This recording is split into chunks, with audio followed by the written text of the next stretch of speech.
Good morning, everyone. Excited to be here. I'm April Jackson, Associate Professor in the Department of Urban and Regional Planning over at UIC. So I'll be introducing this first panel entitled Historical Context, How Did We Get Here?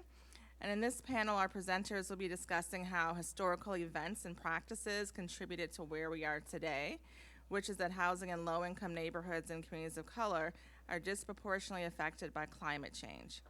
In particular, the practice of redlining pushed many communities of color into low-lying areas with substandard infrastructure, which now makes them especially susceptible to climate-related disasters, floods, storms, droughts, and heat waves. So our first presenter is Vivek Shandas, Professor of Geography at Portland State University. Vivek is a researcher, entrepreneur, and over the past 20 years has been providing guidance to diverse organizations for managing urban landscapes for public health, social justice, and economic prosperity. In 2023, he was appointed by the U.S. Secretary of Agriculture to serve on the National Urban and Community Forestry Advisory Council. He also serves as Professor of Geography at Portland State University and is the founder and current advisor to Kappa Strategies, a global consulting firm that supports community adaptation to a warming planet. So let's welcome Vivek.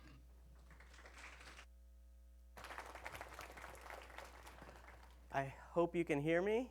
I'm free from the podium this time. All right. Lovely to be here. Thanks for the invitation, Emily and Kreisman Initiative. I've been really a fan of the work coming out of the University of Chicago for a long time. I'm a fan of the region. I just learned very recently about the difference between Cubs and White Sox and all kinds of sport ball that I don't really follow, but nevertheless is a big part of the local culture, which I can appreciate.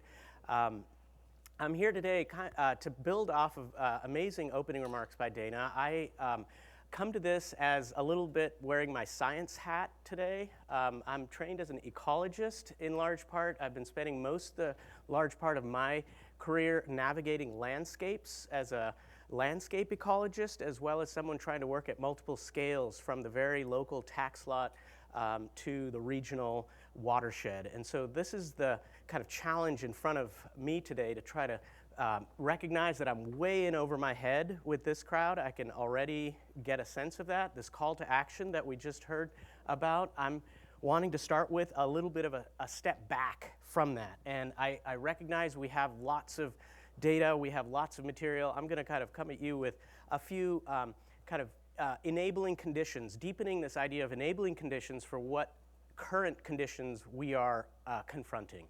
I want to start with this long view. This is a paper that I really admired by Westerhold coming out of 2020 that really positioned where we are in part of this climate crisis that we've talked about and that the initial video that we watched kind of framed up. This was a way to take a variety of different data sets and assemble it to illustrate kind of where we're headed with some of the climate conditions that we're inheriting from the way we have kind of collected and burned fossil fuels over the very recent past. This is a recognition, if you would look on the far right, also of about 10,000 years of pretty stable climate when the glaciers were about a mile high from where we're sitting and standing right now. As they receded and scraped back that land and kind of leveled it, what we inherited in many ways from this magnificent planet was a landscape that allowed humans to just completely go everywhere across the planet and set up shop. And when we set up shop in this relatively stable climate over 10,000 years, we thought the climate is going to stay like this forever. And so we were industrious and got to setting up shop in a way that now has got us to this conversation, right? And so this planetary boundary question that a lot of scientists are talking about the 7 planetary boundaries as well as the Earth at risk, is a very real scientific acknowledgement and something that we're trying to make sense of within all the systems that we're working in. I have, for better or for worse, the privilege of connecting with landscape architects, with designers. I was just at a real estate symposium, and with the housing conversation, I'm really kind of seeing the kind of science and the work that we've been doing start to infiltrate into the systemic questions that we're all trying to acknowledge and take action on. These future scenarios is what kind of keeps me up at night. This graph shows a series of possible directions of where the temperature could go, and that's really what we're grappling with. And I want to also recognize that this is not news necessarily. This is not necessarily novel news. This has been acknowledged in a variety of different studies that have come out from Resource for the Future, Redfin, real estate companies, a variety of different groups are in this. Recently, I saw a very similar headline in The Economist, right? And I want to use this slide just to recognize that while we might be talking about fossil fuels and the industries that are enabling their use, I'm at a point in my recognition of this that that boat has sailed. We need to be reeling it back, but we need to start taking adaptation actions because there are already an enormous amount of greenhouse gases in the atmosphere, and these extreme events that we're seeing are just starting to give us a little bit of understanding as to what is to come. And so my interest here today is about adapting and how the housing sector can start to recognize and connect with these earth rhythms that a lot of us are really interested in studying. And by us, I mean largely folks who are looking at the landscapes, the way we're managing them, and what that means for our health and well-being. So with this, I want to start with 3 provocations. And I will acknowledge that I'm really looking a lot at urbanized environments here. So I'm looking at cities and their surrounding areas. And I want to recognize that there are a variety of contributing conditions to this current challenge of integrating housing with climate. And the first is that we are all part of these places that have an enormous history. Probably not news to any of you. Dana acknowledged many aspects of that just earlier, but these are places of trauma. Like this place here is a place of trauma. Places all around the world we recognize have been, land has been done to and extracted from and dispossessed of those lands. And that's where I think we might have an interesting way, an important way to bring together the climate and housing connection. We also are in places that are experiencing enormous extremes. I'll talk about this in a minute, but I live in the Pacific Northwest of the United States in Portland, Oregon, where we were on the tail end, the southern tail end of a massive extreme event that came through in June of 2021 that killed over 1,000 people just in a couple of weeks. That's an extreme. That's an extreme. We've not experienced anything like that in past. It broke records and climate models that had been built for 30 to 40 years. We also are recognizing, including the Surgeon General, who happens to share the same first name as me. I thought it would make my first name easier to pronounce, but it hasn't.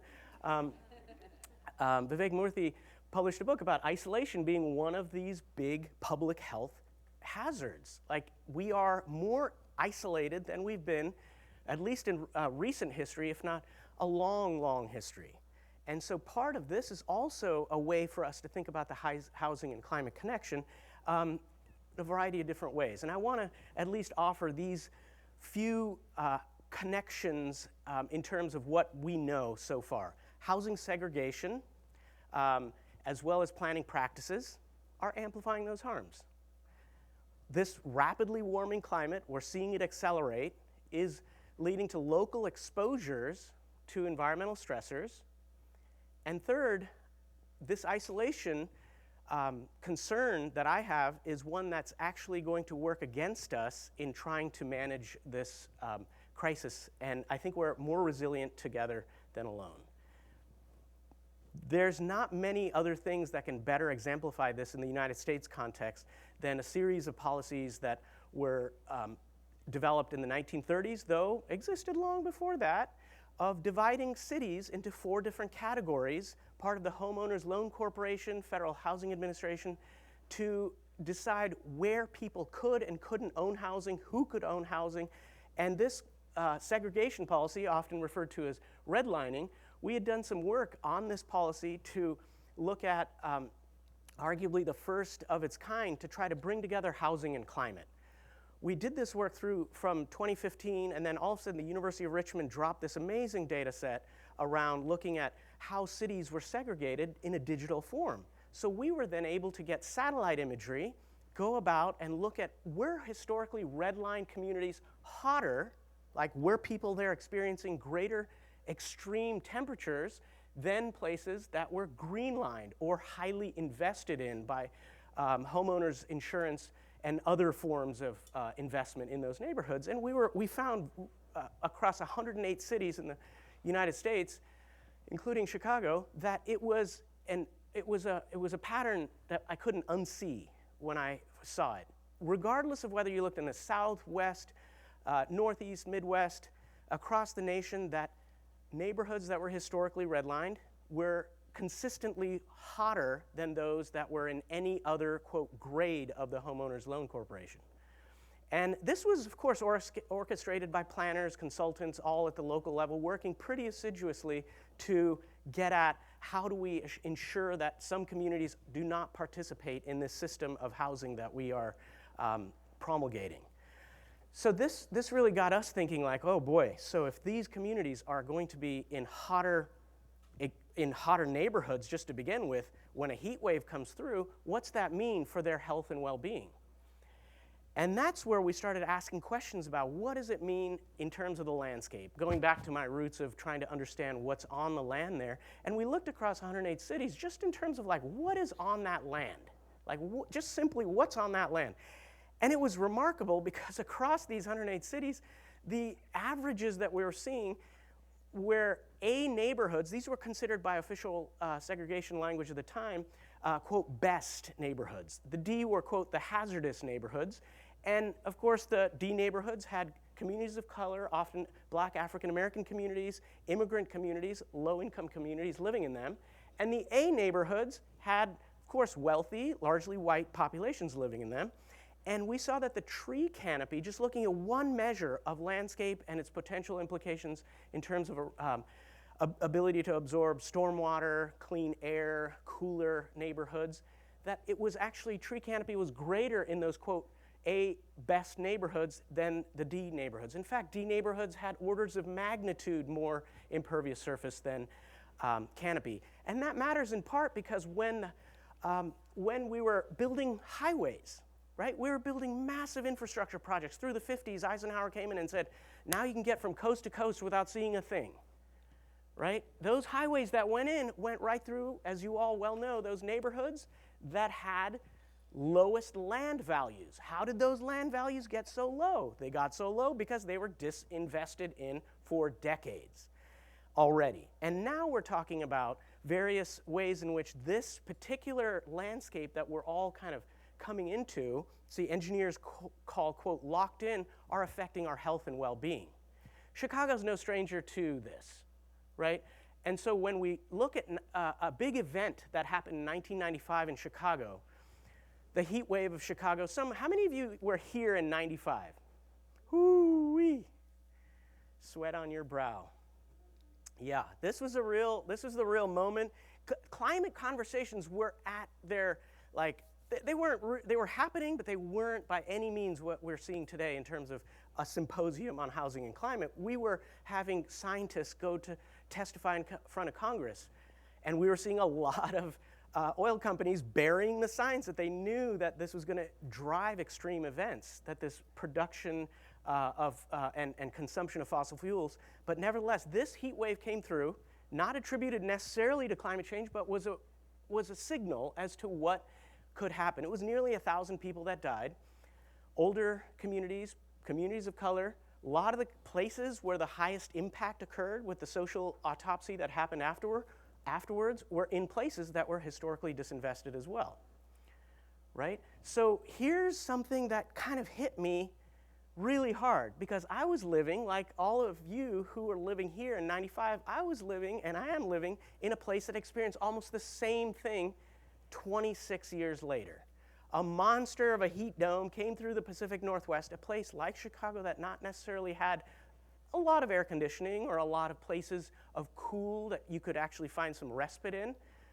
I ended up going with some friends and family to a river.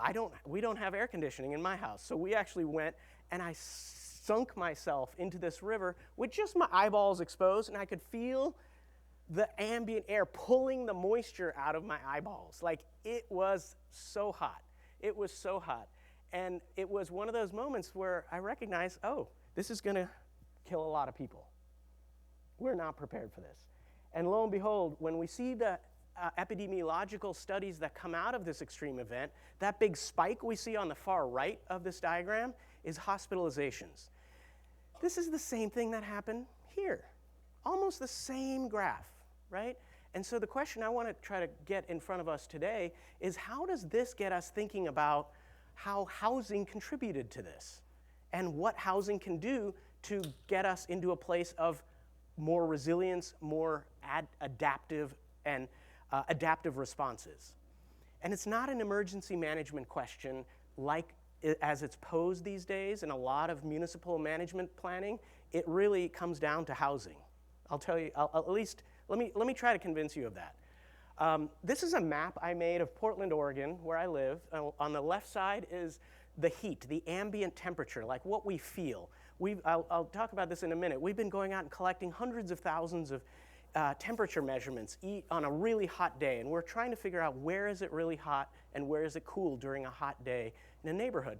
The temperature difference in this map on the left, the red being hotter, the blue being cooler, is essentially about 20 degrees Fahrenheit.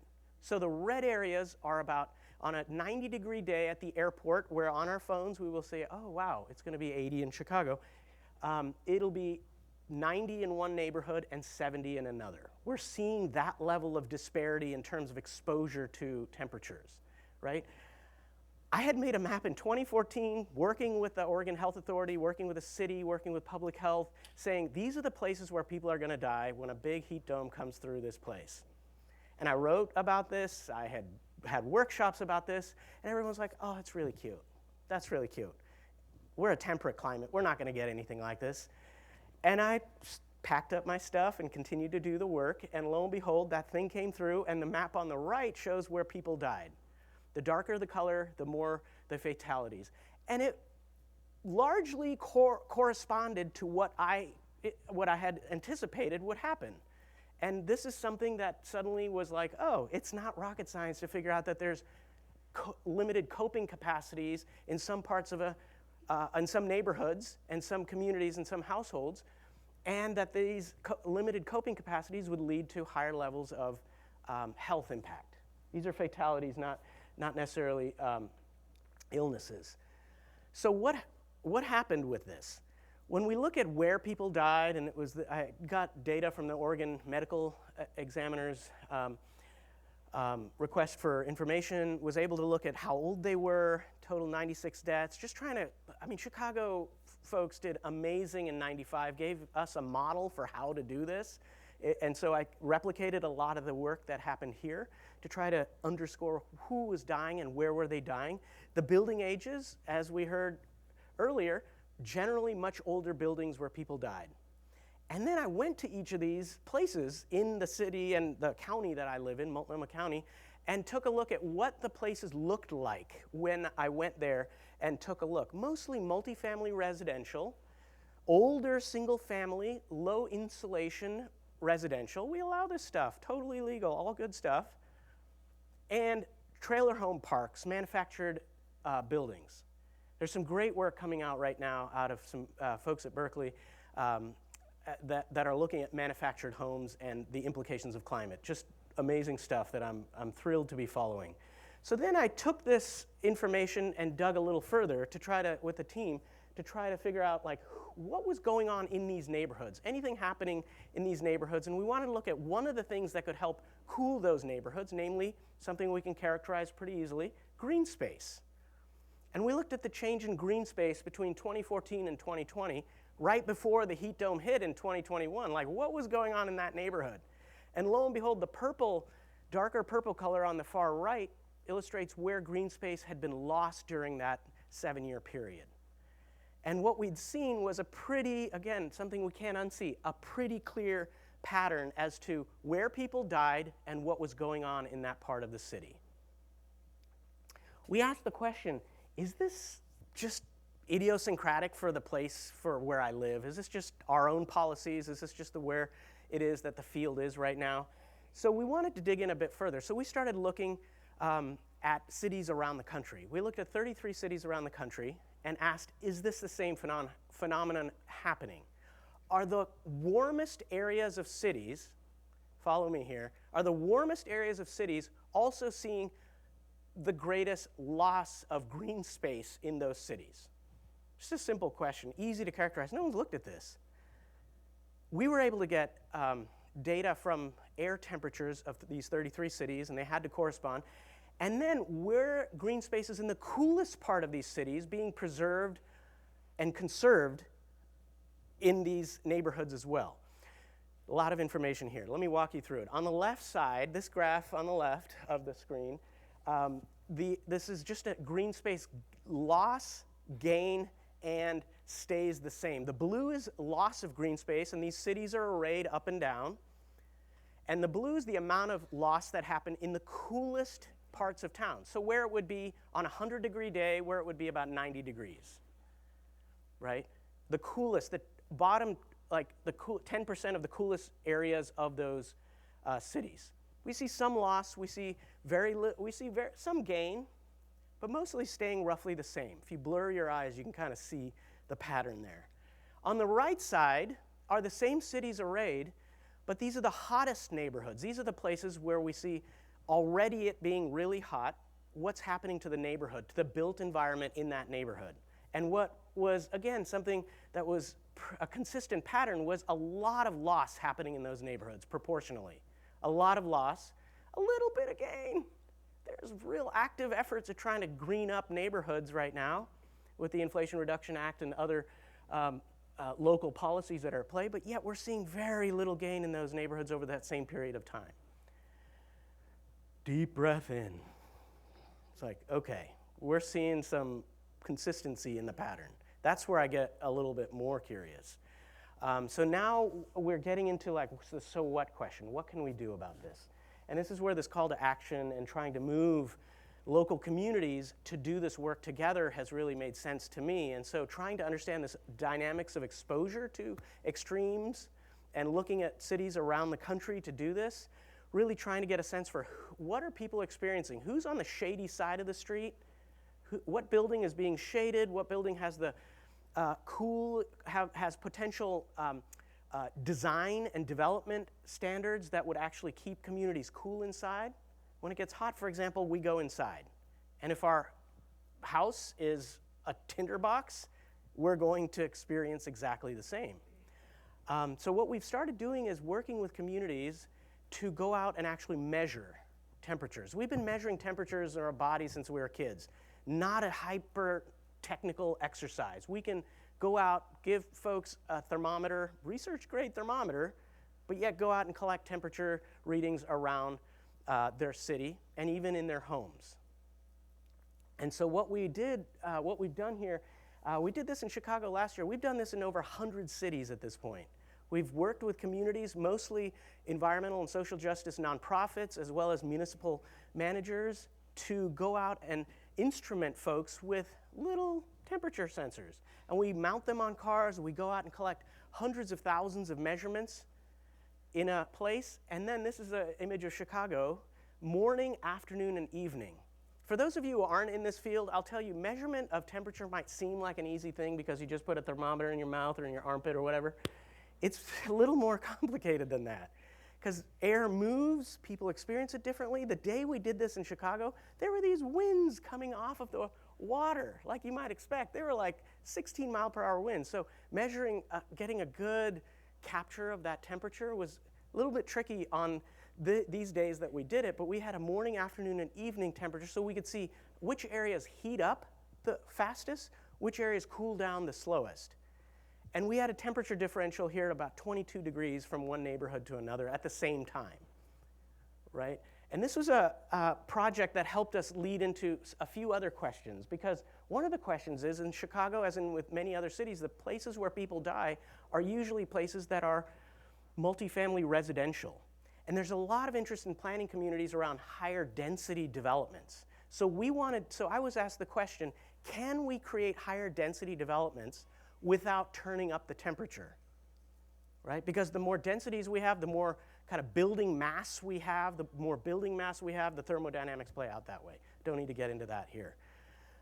But we took one neighborhood, and we can't do this in real time, so we ran a simple computer simulation to try to understand this neighborhood going from 16 units to 64 units.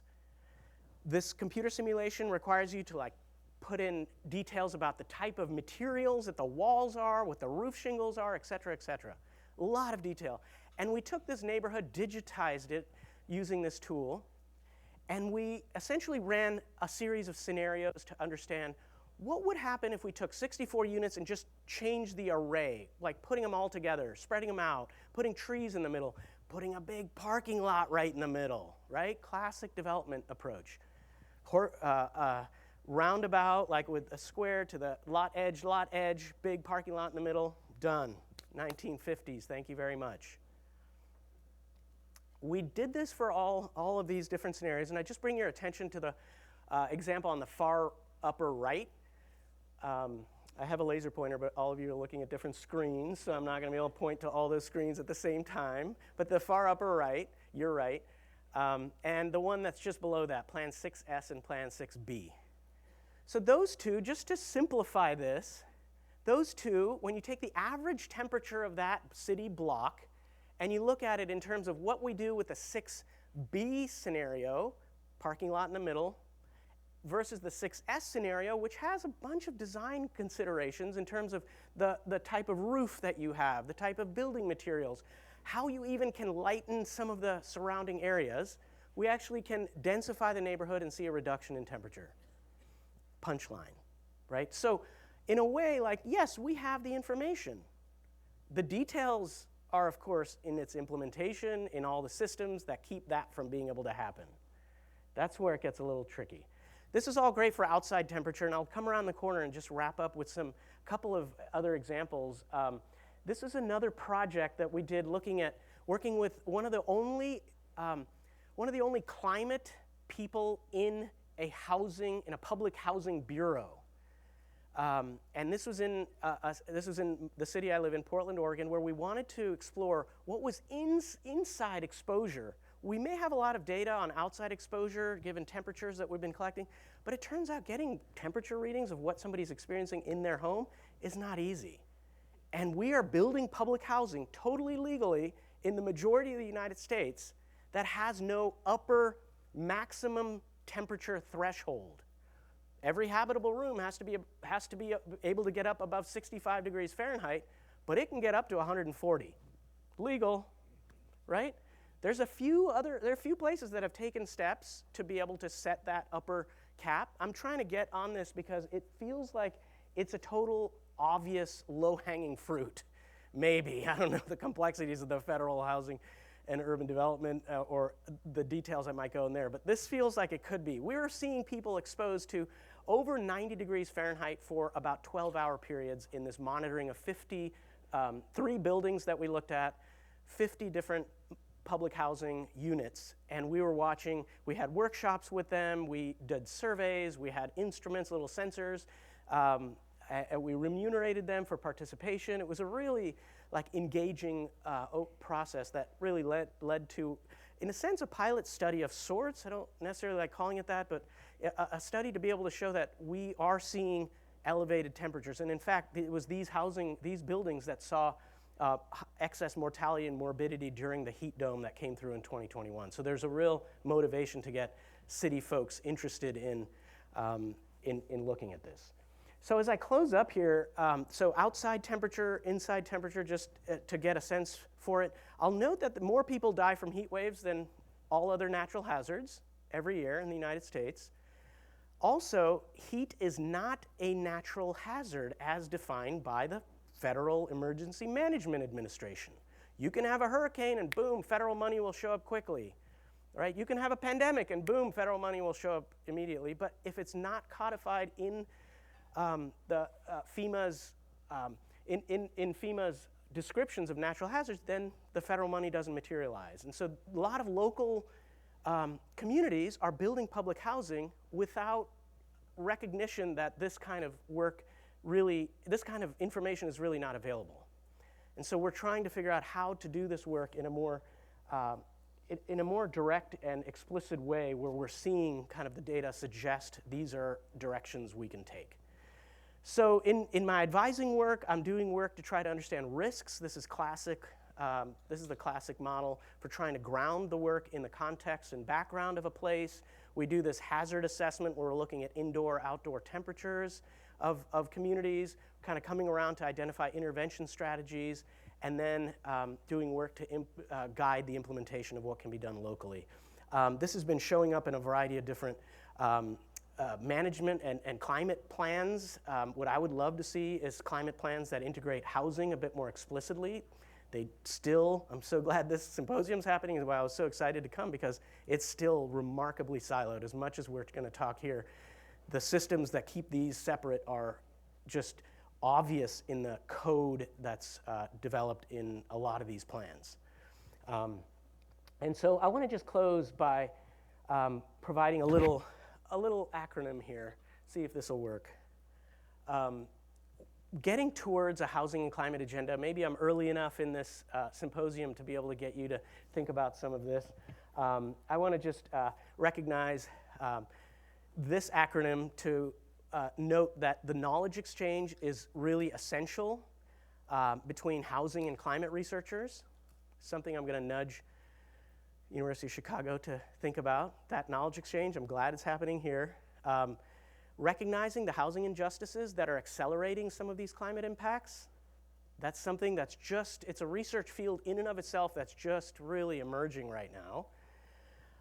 Elevating options for integrating climate and housing into professional. We heard about curriculum and how we can train folks in this. So being a lot more cross-disciplinary in this work will be essential for the folks who are coming out of the school. Identifying promising practices for these extreme events. When people are asking me, like, what do we do? Yes, we got 90 degrees for 12 hours. I'm like, okay. Folks are telling us that they use fans and very basic things that they're doing right now. So we really need to dig into this a little bit further to understand how housing can accelerate potential morbidity and mortality due to climate. And then we need to let stakeholders, especially affected communities, co-create and drive those interventions. We don't go into any community we're not invited into with this work, so it's really essential to allow that kind of co-production together. And then one area that's really interesting in housing, and I think you'll hear from Jesse later today, about people who are moving and what we have in terms of migration. It's at an early stage, and research and curricular opportunities are abound. And then, of course, adaptation that effectively addresses and centers marginalized communities. These are adaptation strategies as part of a whole mitigation of climate action, and close it out with this idea of networks. Really want to get you to think about what does it mean to build national, international networks in this work. And with that, I'll close out. I think I've gone a little bit over time. Sorry, Carlos.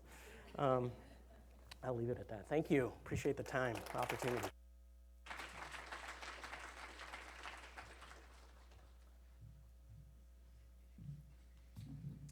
Yes, thank you so much, Vivek. I think I'm sharing some pretty informative strategies that we can certainly talk about in the Q&A in terms of how we can think forward here in Chicago. So our next presenter is Carlos Martin, who is the project director of the Remodeling Futures program at Harvard University's Joint Center for Housing Studies and a lecturer at the Graduate School of Design. He has over 25 years of experience researching housing technology and the physical quality of existing homes, focusing on housing adaptation to climate change, housing decarbonization, disaster mitigation and recovery, and substandard housing. Carlos serves on several National Academy of Science committees and has previously served on advisory boards for the U.S. Department of Housing and Urban Development, the Environmental Protection Agency, and FEMA. So let's welcome Carlos. Thank you so much, Dr. Jackson, and of course thank you to Emily and Chris and everybody on the crew that has helped us, especially Amy and Heidi. Thank you for coordinating multiple slides as we were trying to figure out what we were doing. I want to thank you also because for me this has been a bit of a family reunion. There are a couple of us were at the bar yesterday talking about the fact that, oh my God, I haven't seen you in 3 months. I haven't seen you in so amount of time. So it's been a nice researcher's version of This Is Your Life that I've been enjoying. I guess that walk down memory lane is a bit appropriate since I've been tasked with providing a history of how we got here. And truth be told, I've been thinking a lot about time and the passage of time. I was born at the tail end of the civil rights era in the Bay Area, in the San Francisco Bay Area. And as somebody born at that time, I was instilled with the concept of progress and the thought that we would continue to evolve in our thinking as a nation and improve the social contract as we went along. And yet we find ourselves here. In all cases, allow me to give some historical context about the nexus between climate change and housing at this time and at this here. But let me start by describing what my here has been recently. This is a photo from my hometown of El Cerrito, California, during what came to be known as the Orange Sky Days of September 2020. Many of you may remember this. This was the combination of smoke from fires from the North Complex fire and 20 other fires burning to the northeast of the San Francisco Bay Area, mixed with fog, which fog for me had ironically been a reassuring touchstone of my youth. At the pandemic's onset, I left my husband and my house in Washington, D.C. to take care of my elderly parents. I lived with them here, quarantined from COVID as well as smoke, in the home in which I grew up. My family's home was built before the city's incorporation. It was a parcel passed to an Italian family after California statehood. Their farmhouse with basement wine barrel stands still intact landed into the hands of my Mexican immigrant parents over 50 years ago. Like most immigrants, that building was our lives and livelihoods made manifest. But this house, built to withstand California's earthquakes, could not endure my family's generational cycles. My mother died less than 1 year after the Orange Sky. My mother's passing forced us to grapple with the disposition of both the home and its one remaining occupant, my father. The home painfully reminded him of her, but leaving it meant abandoning the only physical evidence of his American dream. We sold the home exactly 1 year ago last week to pay for his assisted living. My parents purchased this home when I was born, fourth out of 5 kids. I was born actually neighboring Richmond, California, at the Richmond Clinic, a long since shuttered community hospital 2 miles from the Chevron refinery. This refinery is one of the top 3 emitters in the entire state of California of hazardous materials, fine particulate matter, and greenhouse gases. By moving to El Cerrito, my parents unknowingly took us out of the refinery's primary plume. Though my focus today is on the effects of climate change on housing, please let us remember, I'm going to repeat what Dana said, that the primary reason we got here is because of our reliance on fossil fuels. U.S. homes consume, and bears repeating, U.S. homes consume 20%, enough energy, enough fossil fuels to produce 20% of our national emissions, which is equivalent of Brazil and Germany's total emissions. But that is only the site and source energy uses in our homes. It doesn't include all of the embodied energy that goes into the materials that are built into it. So energy use, housing quality, energy insecurity, utility cost burdens are, not surprisingly, not equally distributed. Energy disparity is one of the challenges we're dealing with as we attempt to decarbonize our homes. Fortunately, we have these great pioneering models like Scott and Ann. I told you I was going to point you out once again to show how we can decarbonize low-income housing and affordable housing moving forward. We also finally have national climate mitigation policy in the form of IIJA and IRA. But we should remember that both climate mitigation and climate adaptation are constrained by the systemic housing disparities that have festered in our country for centuries. So friends, I tell you my personal family story to remind us all of what housing matters, what it means, especially for those without housing options. Americans are taught that our homes are exceptional extensions of our families, and collectively that they are among the most unique structures on the planet. The American home has taken legendary status globally. We center housing so squarely in our national imaginary that protecting the status quo of housing today has become a national pastime, from NIMBYism to standing your ground. Despite the importance we place on home, we do a very middling job of providing housing to everyone in the United States. There are three truths about our housing, maybe truisms, I should say, that I have found over 3 decades of work that I believe explain how we got here. First, we do not treat our homes as the physical and social networks that they are. Rather, we focus on housing as an economic system. Policymakers and scholars refer to the local housing market. Our national housing policy is largely housing finance policy. 30-year mortgages, mortgage securitization, home equity lines of credit, reverse mortgages, and yes, predatory lending have all blossomed here as we promote the American dream. But we have forgotten that there must be enough homes available for that dream to be realized. The combination of exclusionary zoning, antiquated design and construction, and our commitment to sprawl have colluded with the financialization of housing to ensure that there is an insufficient supply of housing and only a few households have housing options. I should say my center produces the State of the Nation's Housing Report every year. It will be coming out in 2 months, look for it. And I'm gonna give you a little sneak preview. We do note that the US Home Price Index has jumped a whopping 46% just since the beginning of the pandemic. That means it now takes an annual income of at least $100,000 to afford a median priced home in over half of all metro areas in the United States.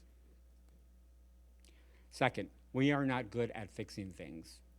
I direct the Remodeling Futures program in my center, and the arrears in existing home quality that we monitor have grown larger and even less evenly distributed by income and race than ever before in history. By one estimate, it will cost almost $150 billion to address physical housing deficiencies nationwide. And that is just for basic physical adequacy, not the higher performance bars of energy efficiency and electrification, of accessibility for aging residents and those with physical disabilities, and disaster resilience that we'll be talking about today. Like our population, our homes are aging.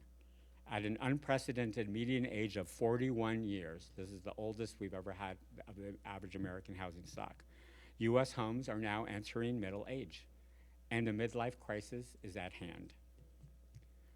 But beyond physically repairing homes, we're also not good at reforming the housing institutions that were created in the 19th and 20th centuries. Those institutions are unprepared for the unexpected, and the lack of preparation may lead us to regress to a time when our housing institutions intentionally produce racial and income segregation. Those original housing sins will be exacerbated by climate change's effects. Comprehensive reforms are needed, but we do not have a national climate adaptation policy effectively, especially not for housing. What we do have has primarily been disaster policy, and the disaster policy sees housing as property exposure and property damage more than household vulnerability. So how did we get here? I'll be reviewing 6 points in time to give you a sense of where what our so-called national climate adaptation policy has evolved. And these have shaped the relationship at that housing and climate change effect nexus. I'm starting with the Great Mississippi River Flood of 1927 that displaced nearly 640,000 people, all the way from Illinois down to Louisiana. It is estimated that of those who lost their homes, more than 500,000 were Black. In Vicksburg, Mississippi alone, the river swelled to 80 miles wide, devastating Black homes and what little Black wealth had been allowed to accumulate during Jim Crow. Damages from that specific flood led private insurers to conclude that insurance against the peril of flood cannot successfully be underwritten, eventually leading to the creation of the National Flood Insurance Program. Folks in Florida, Louisiana, and California, does that sound familiar? Along with the first sounding of insurance alarms that echo today, the Great Flood also exposed massive inequality in what our disaster policy was at that time. While white families were hauled to safety, African Americans were forced to gather in their own relief camps while working on public recovery. Reportedly, at least one Black man was shot for refusing to work. I should note that the Great Flood is also believed to have contributed to the Great Migration, as well as the shift in Black political party affiliation in the ensuing decades. Leap forward 65 years, South Florida, 1992. Hurricane Andrew destroyed more than 63,000 houses and damaged another 124,000. Andrew had the third strongest hurricane winds in U.S. history. In fact, virtually all of the damage was due to wind, not flood or storm surge. Homestead, which is a picture that you see here, which was most affected by Hurricane Andrew, is in the interior of Miami-Dade County, well away from the beaches. It is now populated largely by Mexican and Central American farm workers. Andrew led to the first appropriations of what would become HUD's CDBGDR.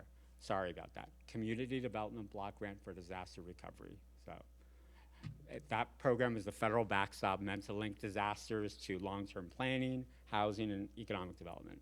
Consequently, Andrew led to the first changes in Florida's building code in decades. Like the 1926-27 Great Flood, chaos in insurance ensued.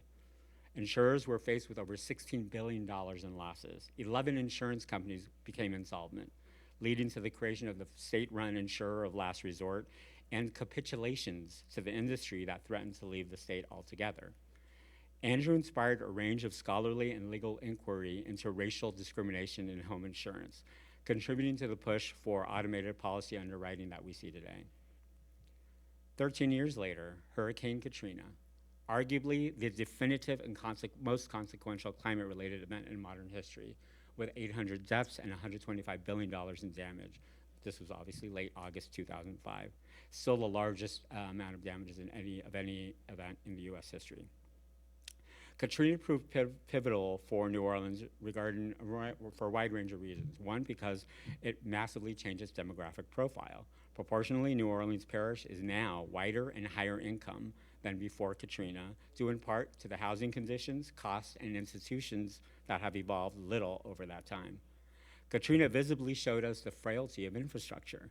All those levees, all those seawalls, sea gates, bulwarks are aging, insufficient to future climate extremes, and uneven in their distribution of protection. Protective infrastructure like water, energy, roads, and all the other infrastructure networks that we have that connect homes to each other have contributed to the viability of certain homes for certain folks in certain places. This is an important and nuanced housing lesson I need you to understand.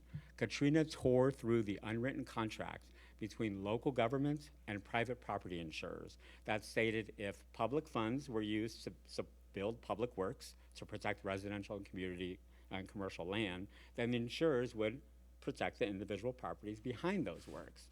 That has been shredded. The insurance story repeats once again.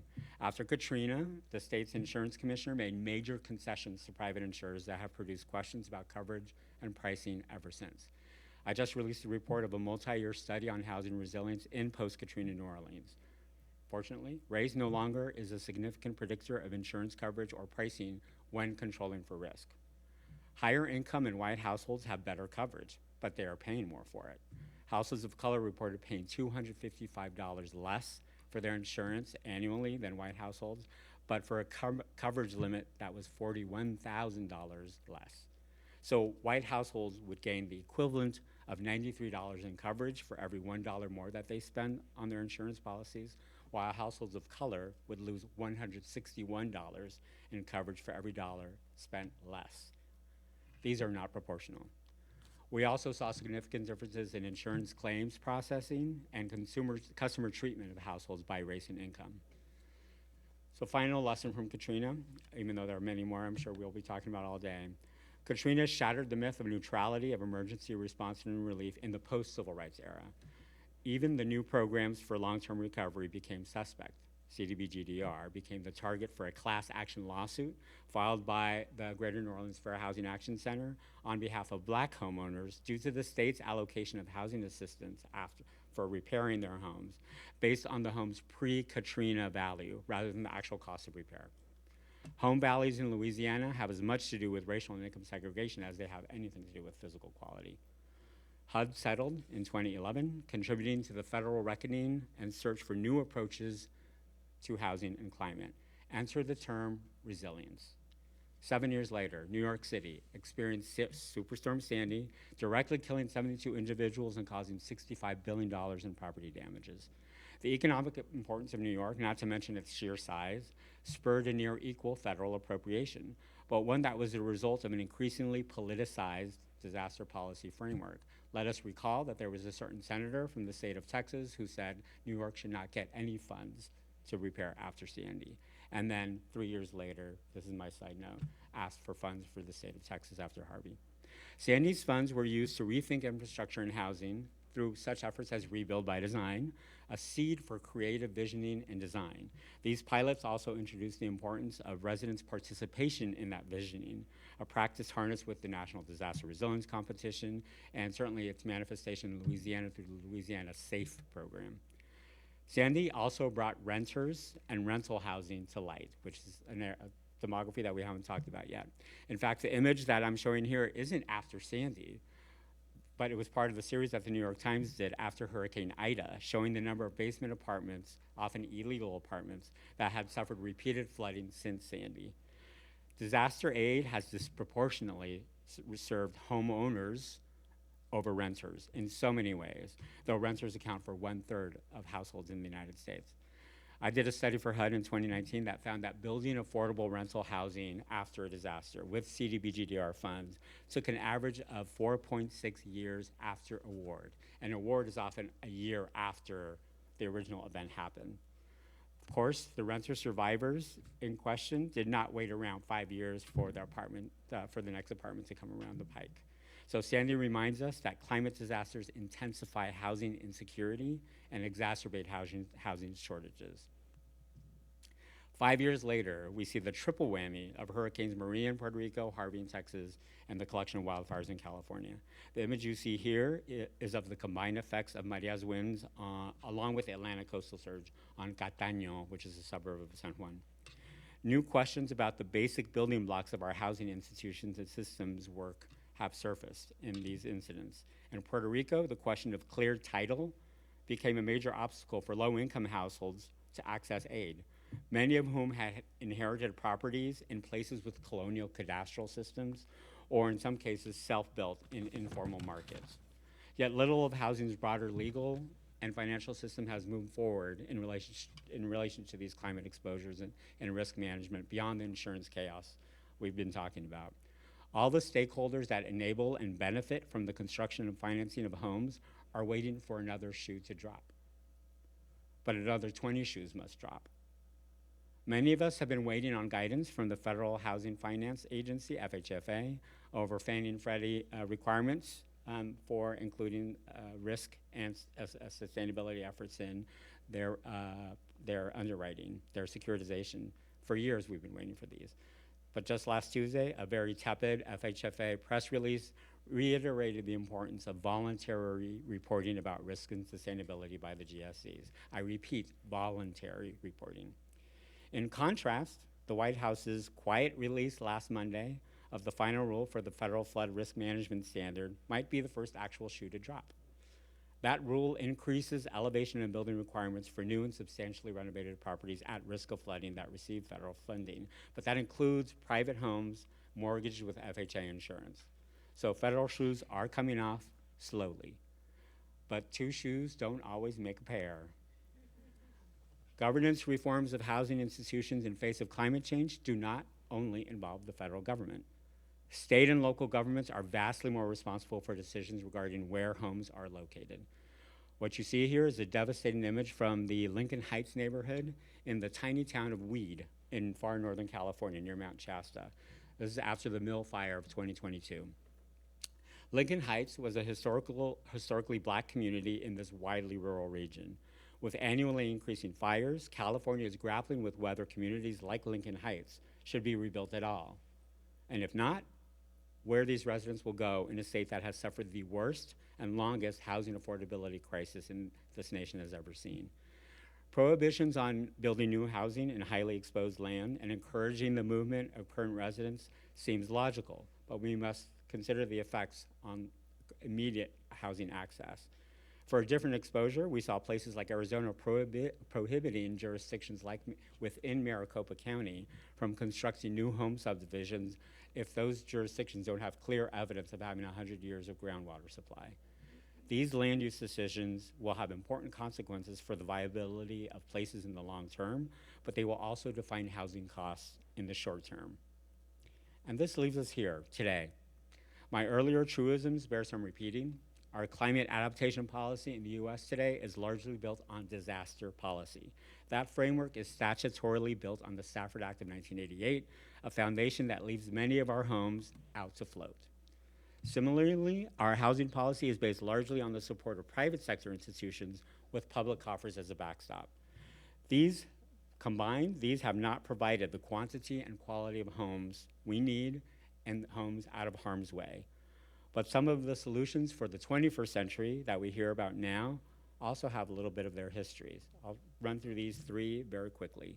I point first to information about risk when someone is moving into a house. After Katrina, Louisiana's property disclosure rules for flood became the national gold standard. But in the New Orleans study I mentioned before, we found that almost half, 46% of home buyers did not consult property disclosure statements, much or at all, despite the gold standard, with significant differences in the type and breadth of information sources being used by income and race. Information alone does not necessarily translate into being able to make decisions, right? I repeat Dana's comment about data alone is not necessary. It is how data is perceived and how it is utilized, right? So in this case, property disclosure information is not always being used to make the best decisions. Of course, we should not deter requirements for more climate information and better disclosures. If anything, the findings suggest that we need more information communicated better. But we know that regardless of information, some households simply have no choice but to take the riskier home. I also point to the physical improvements that a family can make to reduce risks, such as elevating their homes above floods, strengthening roofs against wind, and landscaping to keep fire embers back. For those with resources, we see the desire to stay put whenever possible. But even where it's physically and institutionally possible to adapt, it takes a lot of work and expense. Even among homebuyers who are risk aware, there is minimal voluntary uptake of retrofits. Where these potentially life-saving repairs are happening, we are repeating the same disparities we have seen across our housing institutions. The image you see here is from a home improvement trade magazine that I read, part of a homeowner's documentary about his family's decision to elevate their home in Houston after Harvey. You see the author's family above the original foundation slab that is being elevated, while a Latino construction worker of unknown immigration status toils below, a visual depiction of our national housing climate stratification in convenient how-to form. In the New Orleans study, we found that the high upfront costs for retrofits, inconsistent construction requirements, and the actual lack of the promised insurance premium reductions that were sold to people who wanted to do these kinds of retrofits kept a lot of mitigation programs from reaching low-income households and households of color. Finally, I point to proposals for moving families out of harm's way and into safer housing. But to date, residential climate mobility in practice has been very variable, but marked along the same lines of housing haves and housing have-nots. Whether we call it climate gentrification, green gentrification, or managed retreat, and we will be hearing from Dr. Nelson, Dr. Keenan shortly about these a little more in depth. Or if we're talking about cross-border climate migration, displacement has been haphazard, even as it is becoming more of a reality. There's a lot of talk of managed displacement, and to be honest, that pushes a lot of buttons for a lot of people. It is a loaded twist on housing instability, recalling, for me, a history of forced migration in this country, from enslaved Africans to the Trail of Tears, and from the Dust Bowl to the mass deportation of Latino immigrants. I recall stories after Katrina, not from New Orleans, but from Houston, a city whose mayor and citizens put out the welcome mat to Louisiana evacuees. A year later, that welcome mat frayed into a rug that was pulled out from under them. Houstonians came to believe that evacuees had put a strain on city services and were largely responsible for an increase in violent crime, neither of which was true, P.S. In one very notorious mayoral town hall, in a mostly white, mostly affluent neighborhood of Houston, speakers demanded an end to, and I quote, perpetual entitlements for Katrina illegal immigrants. We've all heard of recent studies showing that some home buyers may be considering different homes' climate risk profile when making decisions about where to live. For that sliver of the population, though, we know that climate risk is only a factor when it is extreme or severe. But we also know that the homes they choose not to buy are going to be bought and occupied by someone else, likely a family without options. This is an image from an evacuation shelter in Lake Charles after Hurricanes Laura and Delta pummeled southwest Louisiana. Indeed, homes are shelter at their most fundamental function. They protect us, our families, our possessions. Homes conjure images of security, belonging, and stability. They are also manifestations of change. In the US, we emphasize moving out and moving on up.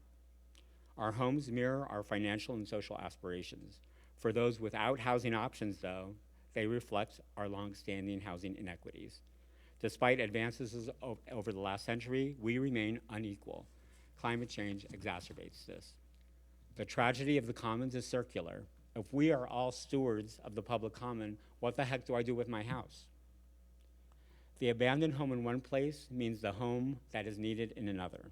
The elevated or reinforced home here buys us time, but how much time is there from here?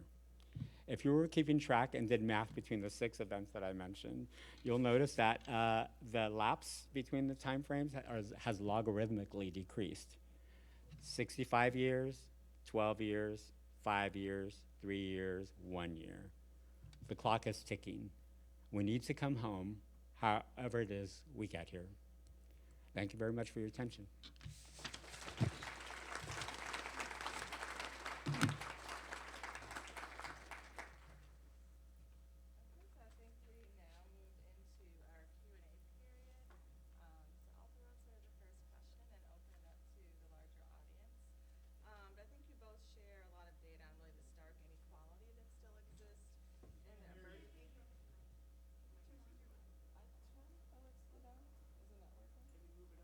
Move it up. Ah, okay. Thank you. So I think you both really share a lot of data on the stark inequality that still exists in emergency response, insurance claims, and mitigation measures, and the communities of color that still really bear the brunt of the climate crisis. Also, I think you lay out sort of the discussion of the legacy of harm done to communities of color through redlining, environmental racism, exclusionary zoning, where communities face the most severe and acute hazards, with vulnerable populations having the least ability to recover. So I'm wondering if you could speak to what a reparative approach to climate change policy entails. It includes thinking about how to redress the harms done to communities of color, particularly in cities like Chicago, that not only address the uneven vulnerability to climate impacts that exist, right, sort of in the context of race, but that also reduces the inequality in racial wealth and health. Go ahead. My second point was that we don't repair things, right? Mm-hmm. And that, so as an architect, I was the only architect, I think, that clapped this one day. There's another one. All right. 2. Oh my God. 4. Let's go hang out afterwards. That applies to the way we plan, the way we think about our land use, right? We're still trying to wedge old systems to adapt to these new changes, and I don't think we are coming close to anything reparative, right? I think there are little tweaks that we're making to all of these institutions that at some point we have to have a reckoning that really is a reformation. I'm usually not, like at my age, I don't talk revolution. I'm a little too old to do anything like that, but we're just at that point. Yeah, the repair question comes up, and reparation question comes up for me a lot in this work. And what I'm seeing is some level, again, at the margins, very, very little bit, was involved in with the U.S. Forest Service around this Inflation Reduction Act. And one of the questions that's coming up is like, how do you make decisions as to where this money gets distributed? And so we heard a little bit about the disadvantaged communities idea and creating a federal map that starts to identify areas that have been historically dispossessed, disinvested, and communities experience extreme events directly. But what's interesting about that map is it doesn't bring in race as a direct kind of socio-demographic criterion as part of it. And I was really astonished by that, and I think that has a lot to do with congressional debate and freezing up. But so with that, I kind of started thinking about, does that really mean that we're taking this seriously in any way? And I kind of fall back onto what Carlos was really mentioning, is that we are having a difficult discussion about that, and we have a problem with bringing race into the conversation, and that ends up becoming one of the major factors to be able to move forward in some of these more fundamental questions that I think need to be addressed. Sure, I think I'd like to also understand, because in the context, just think about Chicago, right? We're still sort of kind of resistant to this discussion around reparations and reparative work. The federal level seems to be a bit more difficult, whether this will happen or not. But at the local level, what are some things we can do, right? We do have sort of the reparations policy coming out of Evanston here, first, across the country. Also the racial equity planning and QAP coming out of the city of Chicago.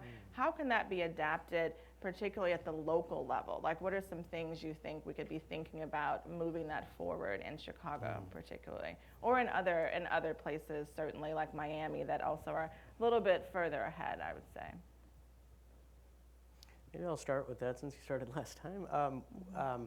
Very tangible example that many of us were involved with in our spare time, not in our official capacity, was kind of recognizing like who has benefited from these unjust policies in many ways, and kind of landed on the fact that there are a lot of very large corporations that are directly at work here. And in the Portland, at least Oregon context, we explored a possibility of being able to create a levy for multinational corporations that were making above $50 million a year in local revenues, and a portion of that, meaning 1%, a small portion of that, would go into a federal, a public fund that would then have community members as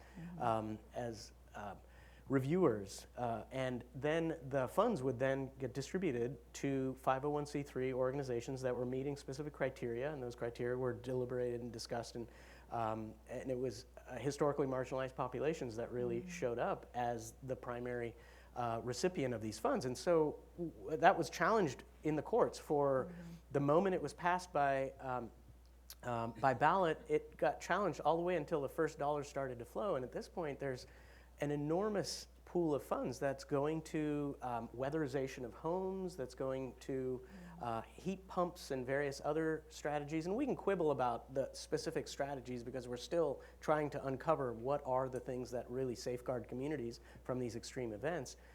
Nevertheless, this local action has garnered an enormous amount of investment that's coming from those who have benefited and going to those who have not and are suffering disproportionate harm. That's one example, anyway. Thank you. I guess I wouldn't want to talk about Chicago, knowing that there are a lot of Chicago people in the room, and I don't want y'all follow me afterwards. But I do feel like, for me, the larger metropolitan areas that have made some commitments along some spectrum of reparative activity, I'm heartened by. What I really worry about are those places, those local municipalities and neighborhoods, in places like the Gulf South, like rural tribal communities that haven't received the resources, and they're not going to get it from their local officials or their state officials. Those barriers are and that's where a good portion of our people of color live. People who look like us on this panel. So I feel like there's a lot more work about thinking how we translate reparative policy. There's that whole spectrum of reparative policies, right?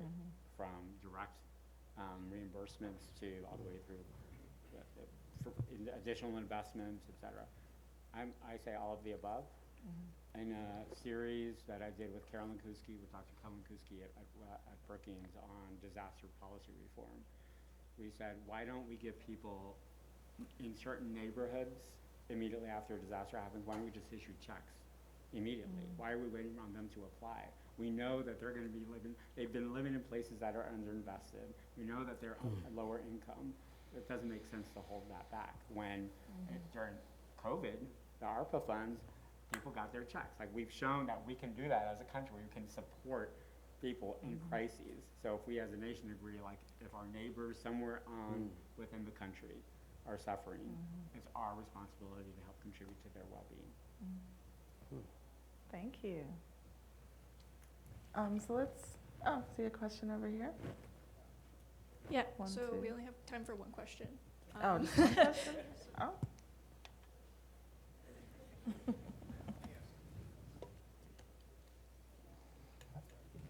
Great.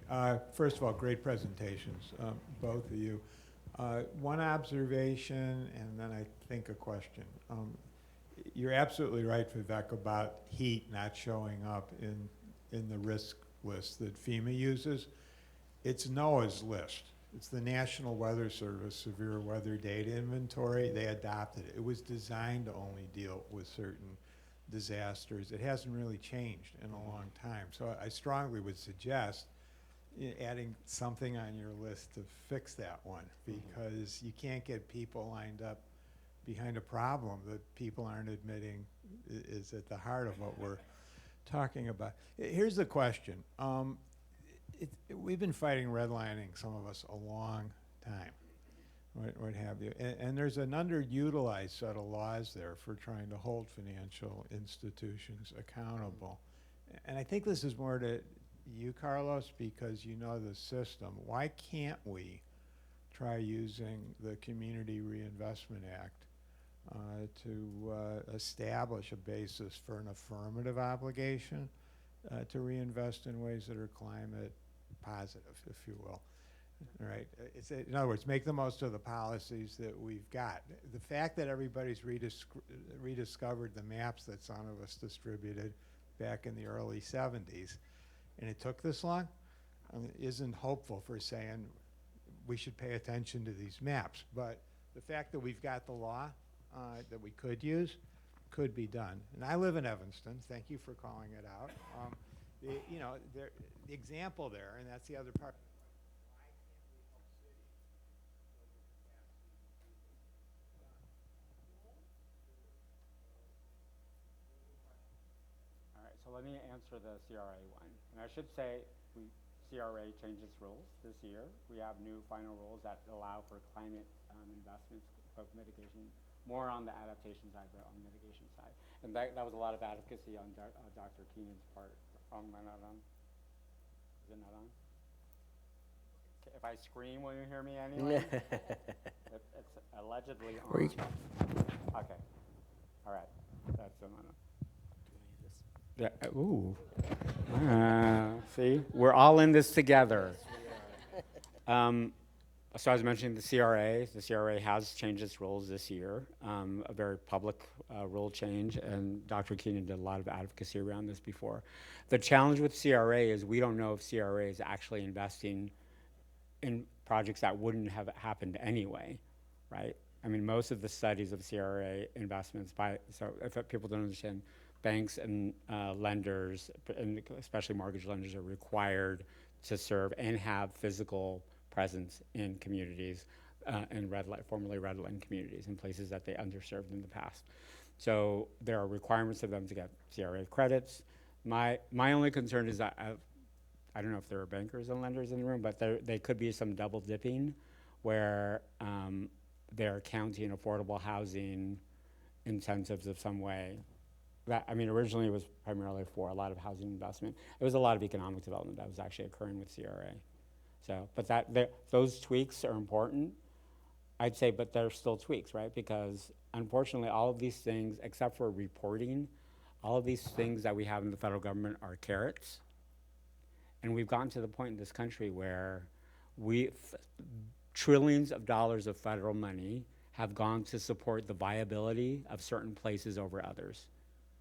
So unless we're saying you're no longer going to get your money for transportation, for health services, you name the gamut, until you start doing this in your state and local government level, I don't see that much changing otherwise at the local level. And the problem is a lot of state and local governments, particularly in places that have been underserved, I'm again pointing to places in the South, they don't have enough tax revenue because they've eliminated taxation to the point where the wealthy are really the beneficiaries of all the local policies. So there's no money to staff government. When they get these investments of federal dollars, they hire a gazillion private consultants who take half the money on top of it.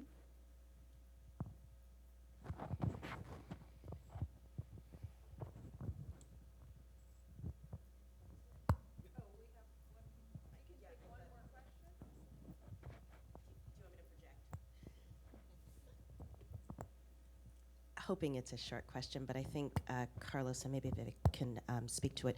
You both alluded to the role of insurance. And so I work for a housing agency here, and as we're counseling people how to avoid foreclosure, how to reinvest in their homes, it's not the P and the I that are a problem anymore as far as principal and interest. The mortgages are manageable. It's the taxes and insurance and the energy costs. And so I found it interesting, you alluded to the insurance companies not necessarily matching in their costs what it costs to rebuild versus what a person ends up paying in premiums. Are you guys, can you point to some research? Are there efforts underway to A, start tracking this, because we're finding they're not regulated, so it's kind of hard to find out who's doing what and is it right or wrong? So can you give us some insight as to how we can go about addressing this and supporting residents and future home buyers, because it is going to be cost prohibitive for them and their mortgages down the road? Yeah, it's like I planted you in the audience. They, so, I mean, it always happens.